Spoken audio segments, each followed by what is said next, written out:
দ্রুত গর্ভধারণের জন্য মিলন সঠিকভাবে হওয়াটা জরুরি।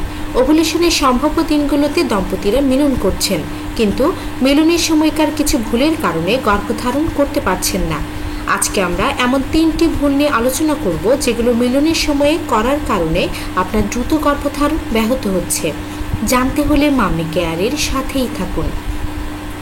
প্রথমত, মিলনের সময়ে যে পজিশনেই আপনি মিলন করুন না কেন, মিলনের পরে সাথে সাথেই শোয়া থেকে ওঠা যাবে না। কারণ মিলনের পরে বীর্যের তরল থেকে শুক্রাণু আলাদা হয়ে জরায়ুতে পৌঁছাতে বেশ খানিকটা সময় লাগে।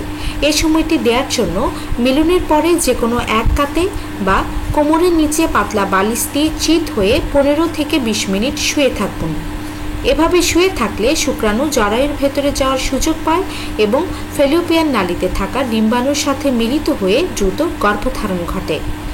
দ্বিতীয়তে, মিলনের সময়ে ব্যথা এবং যোনিপথে শুষ্ক ও জলাভাবের কারণে কোনো থুতু, সুগন্ধিযুক্ত তেল, ভ্যাসলিন বা পিচ্ছিলকারক লুব্রিক্যান্ট ব্যবহার করবেন না। এতে শুক্রাণু মারা যেতে পারে।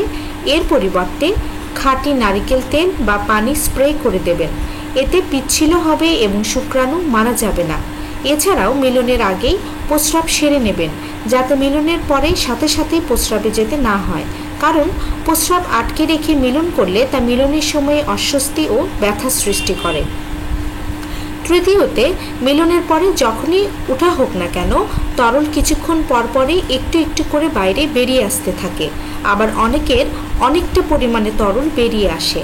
এ কারণে মিলনের পরে সাথে সাথেই না উঠে কোমরের নিচে পাতলা বালিশ দিয়ে 20 মিনিট শুয়ে থাকবেন।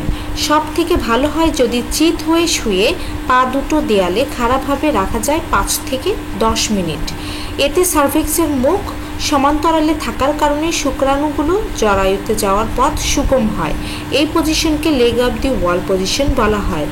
এরপরও উঠে দাঁড়ানোর পর যদি তরল বেরিয়ে আসতে থাকে, তাহলে বুঝবেন এটি বীর্যের পানি।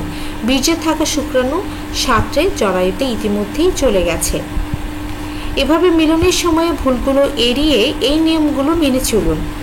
শারীরিক বিশেষ কোনো অসুস্থতা না থাকলে খুব দ্রুত গর্ভধারণ করতে পারবেন। আজকের আলোচনা এ পর্যন্তই। ভালো থাকুক, সুস্থ থাকুক প্রতিটি মা, এই কামনায় আজকের মতো এখানেই শেষ করছি। ধন্যবাদ সবাইকে।